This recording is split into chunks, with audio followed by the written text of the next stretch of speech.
సుమన్ టీవీలో మీ business promotions కోసం ఈ కింది నెంబర్ను సంప్రదించగలరు.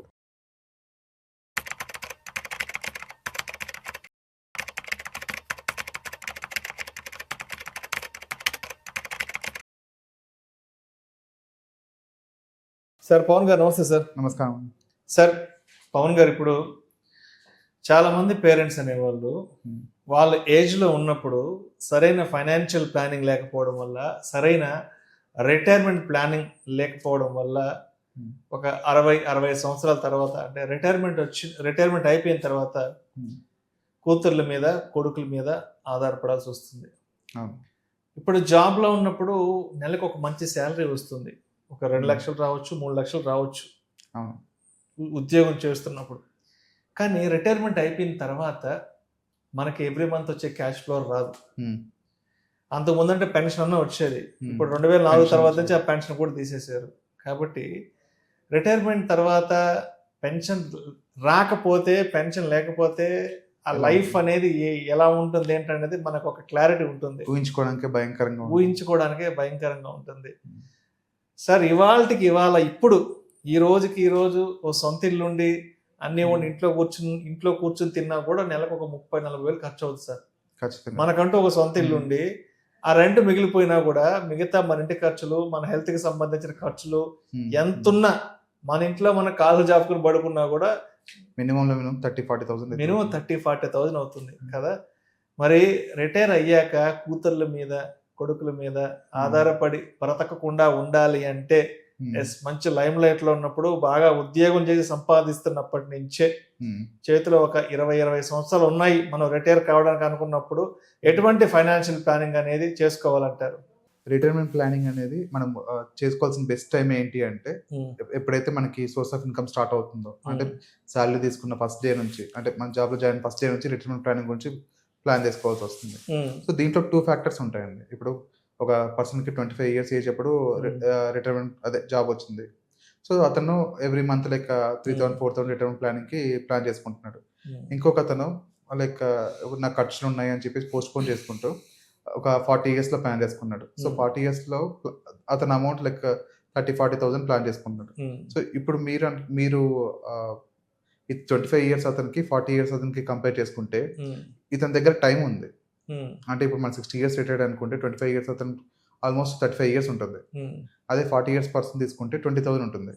సో ఇతని దగ్గర మీకు టైం పీరియడ్ ఎక్కువగా ఉంది కాబట్టి పవర్ ఆఫ్ కాంపౌండింగ్ అనేది ఎక్కువగా ఉంటుంది. మీకు ఐడియా ఉంటుంది లైక్ పవర్ ఆఫ్ కాంపౌండింగ్ అనేది 8th వండర్. మీకు ఇప్పుడు ఈ రోజుకి తక్కువ ఉండొచ్చు, బట్ మీకు 35 years down the line compare చేసుకుంటే ఆ పవర్ ఆఫ్ కాంపౌండింగ్ అనేది చాలా అద్భుతాలు సృష్టిస్తుంది. సో ఇతను సెకండ్ పర్సన్ మనకు చూసుకుంటే 40 ఇయర్స్ అతనికి 20 ఇయర్స్ లో ఉంటుంది.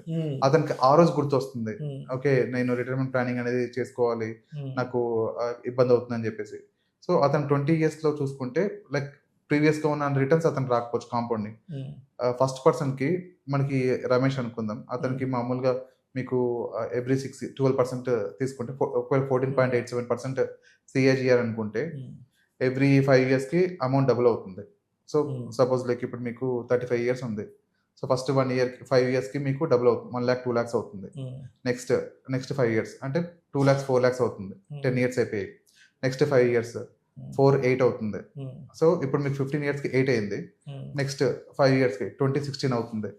Next 5 years. సో ఇక్కడ చూస్తే మీకు number of years 25, but returns మీకు 32 టైమ్స్ వస్తుంది. సో అంటే మీకు 1 లక్ష పెడితే మీకు 25 ఇయర్స్ కి 32 lakhs వస్తుంది.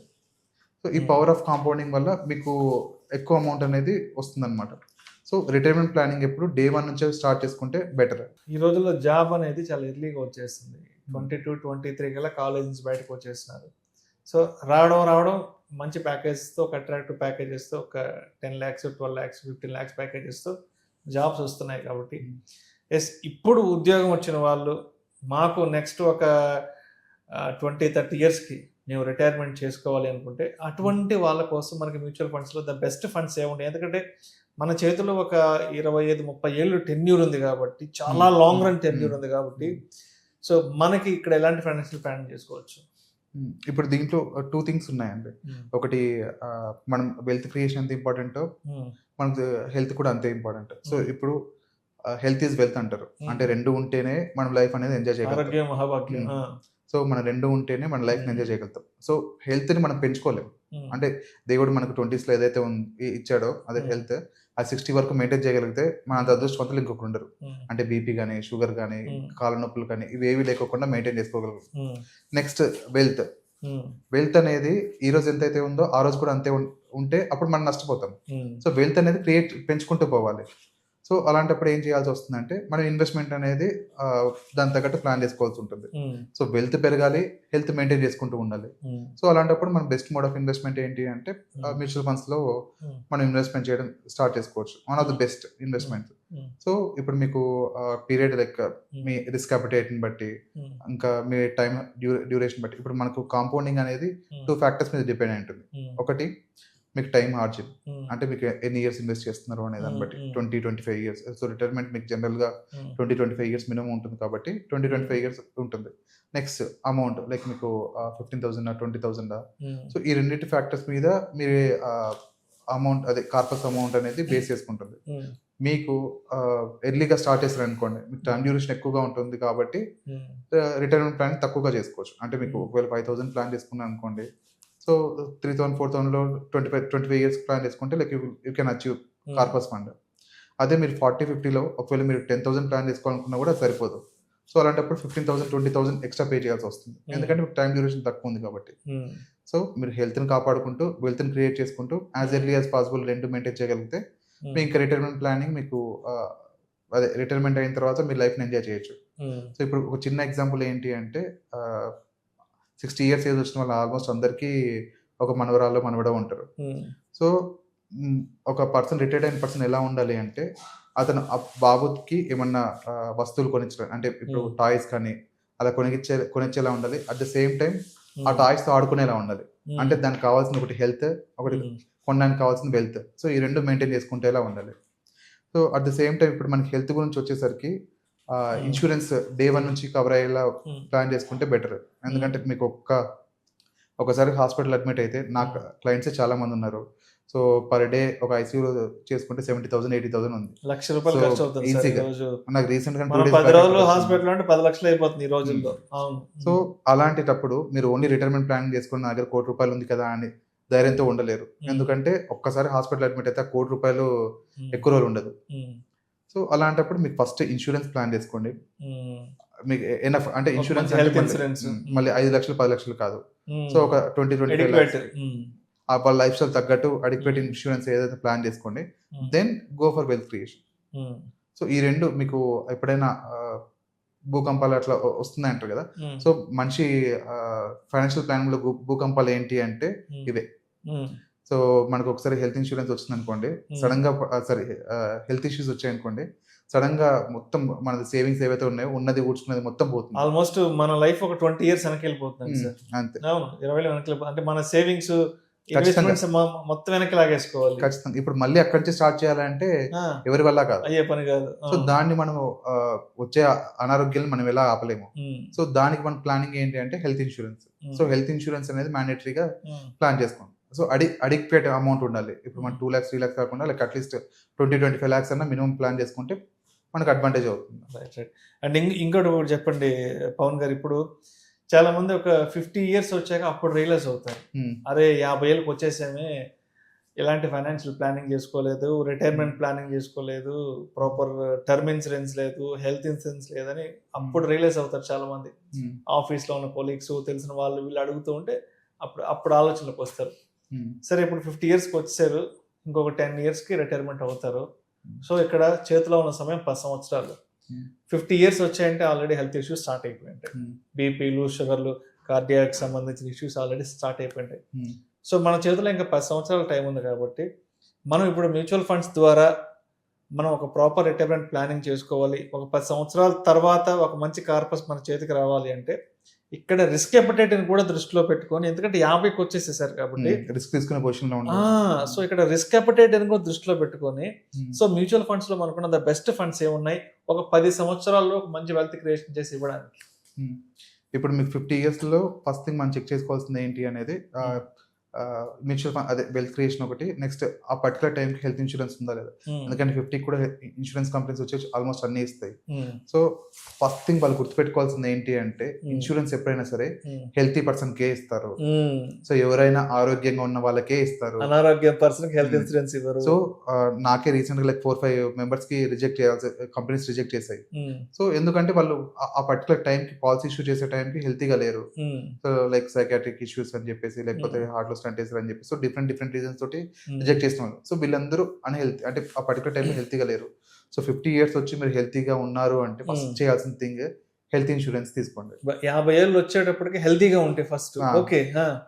మీకు ఇంతకు ముందు నుంచి ఉందంటే ఫైన్ వెల్ అనుకుంటు, ఒకవేళ టాప్అప్ కుదిరితే టాప్అప్ చేసుకోండి.